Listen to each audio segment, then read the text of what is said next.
누가복음 8장 18에서 25절 말씀입니다. 그러므로 너희가 어떻게 들을까 스스로 삼가라. 누구든지 있는 자는 받겠고 없는 자는 그 있는 줄로 아는 것까지도 빼앗기리라 하시니라.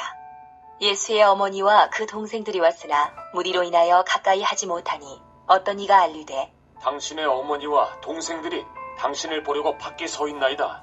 예수께서 대답하여 이르시되 내 어머니와 내 동생들은 곧 하나님의 말씀을 듣고 행하는 이 사람들이라 하시니라.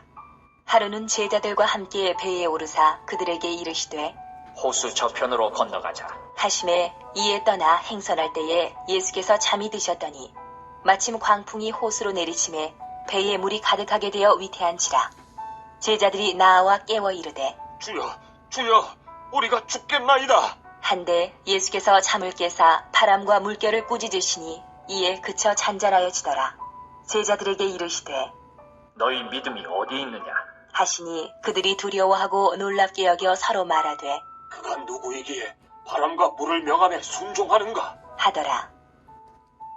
사랑하는 형제 여러분, 3월 20일 토요일 저녁 묵상에 오신 것을 환영합니다.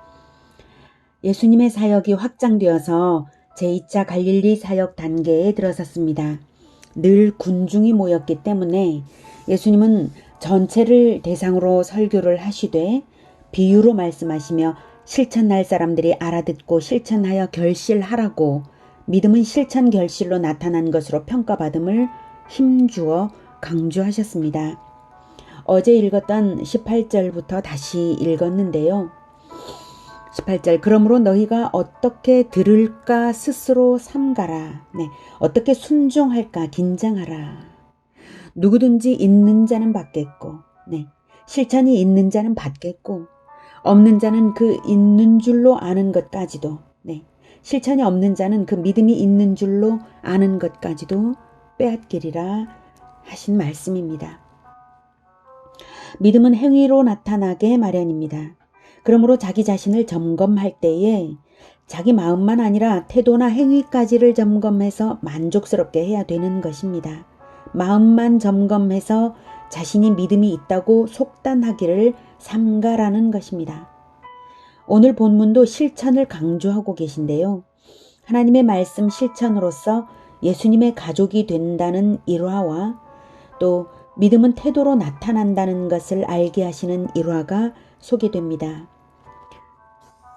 19절부터 예수의 어머니와 그 동생들이 왔으나 무리로 인하여 가까이 하지 못하니 어떤 이가 알리되 당신의 어머니와 동생들이 당신을 보려고 밖에 서 있나이다.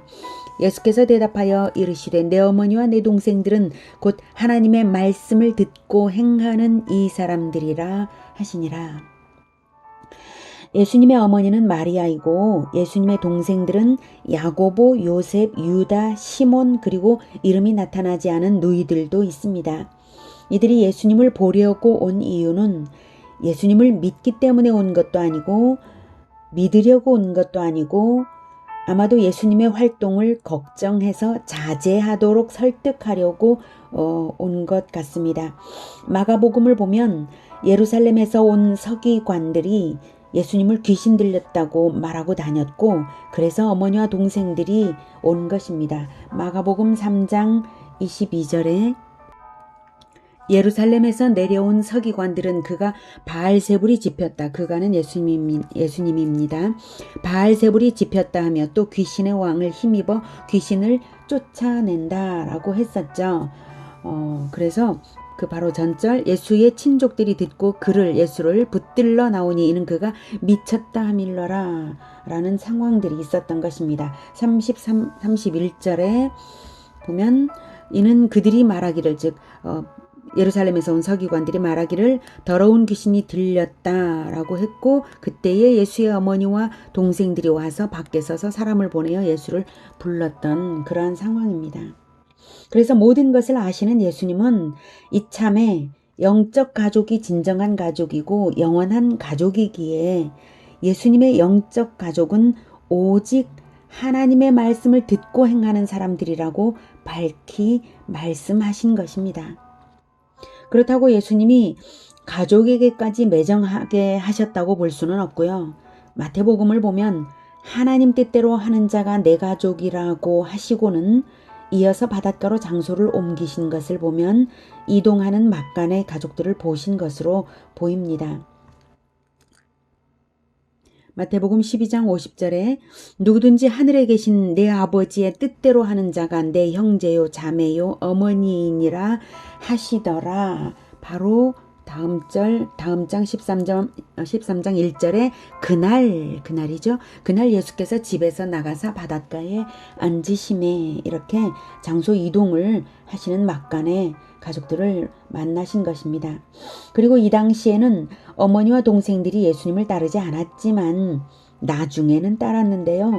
예수님의 부활 후에는 기도하는 공동체 속에 어머니 마리아가 있었고 동생 야고보는 예루살렘 교회의 최고 지도자가 되어서 교리 문제를 정리해 줄 만큼 권위 있는 지도력을 행사하는 위인이 되었습니다. 야고보와 유다는 신약 성경의 야고보서와 유다서를 기록한 저자들로서 사도적인 반열에 들었습니다. 아무튼 누가복음 8장 이 당시에는 믿음이 행함으로 나타나는 것으로서만 예수님의 가족이 된다는 진리를 때마침 가르쳐 주시는 기회로 활용하신 것입니다. 예수님의 혈육조차도 그러하니 진리 실천과 무관할 때는 엄정하게 진리대로 판결이 나는 것이고 혈연 그 자체만으로는 천국 관점으로는 아무것도 아님을 알 수가 있습니다. 22절 하루는 제자들과 함께 배에 오르사 그들에게 이르시되 호수 저편으로 건너가자 하심에 이에 떠나. 여기서는 하루는이라고 나와 있지만 마가복음 4장 35절을 보면 씨 뿌리는 자의 비유를 말씀하신 이날 저녁에, 즉 믿음은 행위로 나타나게 되어 있다는 것을 가르치신 이날 저녁에 일어난 사건입니다. 23절 행선할 때에 예수께서 잠이 드셨더니 마침 광풍이 호수로 내리침에 배에 물이 가득하게 되어 위태한지라 제자들이 나와 깨워 이르되 주여 주여 우리가 죽겠나이다 한데 예수께서 잠을 깨사 바람과 물결을 꾸짖으시니 이에 그쳐 잔잔하여지더라. 주여 주여 우리가 죽겠나이다. 아주 조급하고 불안하고 공포에 떨고 있죠. 마가복음 4장 38절을 보면 심지어 원망조로 나타납니다.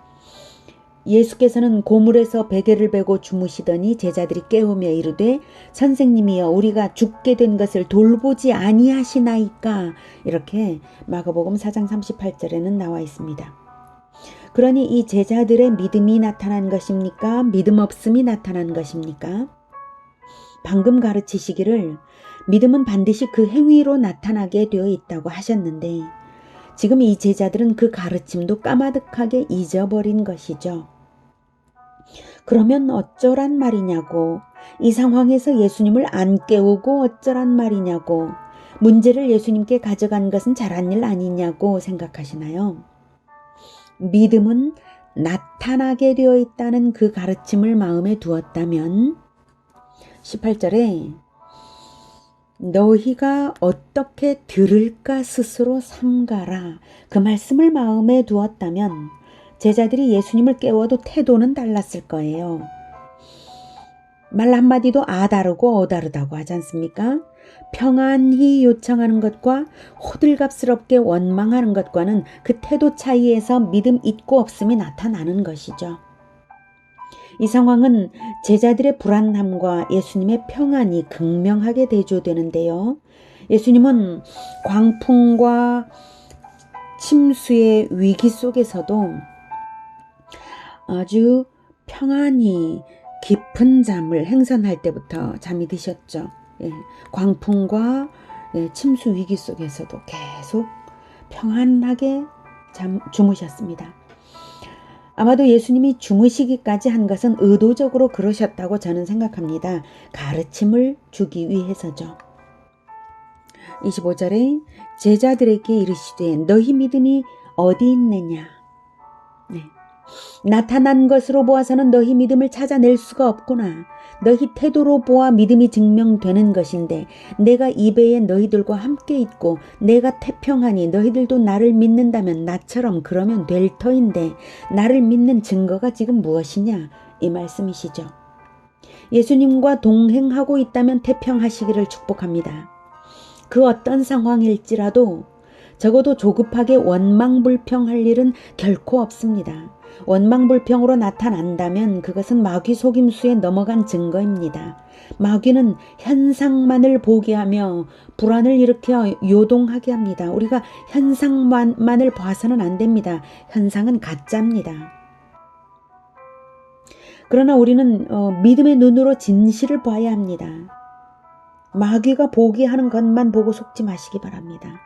진실은 주 예수님께서 하늘과 땅의 모든 권세를 가지신 주 예수님께서 예수 제자들과 세상 끝날까지 함께 하신다는 그것이 진실입니다. 그러므로 어떤 상황에서든지 평안한 것이 믿음입니다. 예수 제자들에게는 평안이 절대적으로 중요합니다. 그러기에 예수님께서 예수 제자들을 절대적으로 지켜주신다는 것을 잊지 마시기 바랍니다. 예수님께는 원망 불평 안 하고 다른 사람에게 했다고요? 아이고, 그거죠. 내 형제에게 한 것이 나에게 한 것이다 라고 예수님이 말씀하셨지 않습니까? 어느 누구에게도 원망 불평하지 마시고 평안하시기를 축복합니다. 25절 그들이 두려워하고 놀랍게 여겨 서로 말하되 그가 누구이기에 바람과 물을 명함에 순종하는가 하더라. 네, 누구긴 누굽니까? 창조주 하나님이시죠. 자연물에게 명령하여 순종하게 할 수 있는 것은 그것의 주인이라는 증거입니다. 오늘은 하나님의 말씀 실천으로서 예수님의 가족이 된다는 진리를 배웠고 또한 태도로 나타나는 믿음을 점검하시는 예수님을 만났습니다. 하나님의 말씀 실천, 하나님의 말씀에 대한 태도, 이것만이 진짜입니다. 이것으로만 예수님과 관계되고 이것으로 누립니다. 창조주이신 예수님과 관계되는 것만이 진정한 성공입니다. 말씀에 대한 태도를 점검하면서 다시 실천으로 거듭나는 우리가 되기를 축복합니다. 기도하겠습니다. 하나님의 아들, 함께 천지만물을 창조하시고 우리를 구원하시려고 오신 하나님의 아들이 하늘과 땅의 모든 권세로서 우리와 함께 하시도록 하나님의 아들을 보내어 주셔서 정말 감사합니다. 하나님의 아들이 자기 생명까지 내어주면서 우리를 지켜주시는데 우리가 불안할 것이 무엇이며 요동할 것이 무엇이겠습니까? 우리가 마귀에게 속지 않고 현상만을 보지 않고 오직 진실에 시선을 고정하고 예수님께 시선을 고정하여서 그 어떤 상황에서일지라도 평안하겠습니다. 주님, 우리의 마음을 붙잡아 우리의 시선을 붙잡아 주님께로만 향하게 하여 주시옵소서. 우리가 믿음으로 평안하고 또 믿음으로 말씀을 실천하겠습니다. 예수 그리스도 이름으로 기도드립니다. 아멘. 이어지는 시간은 개인 기도 시간입니다.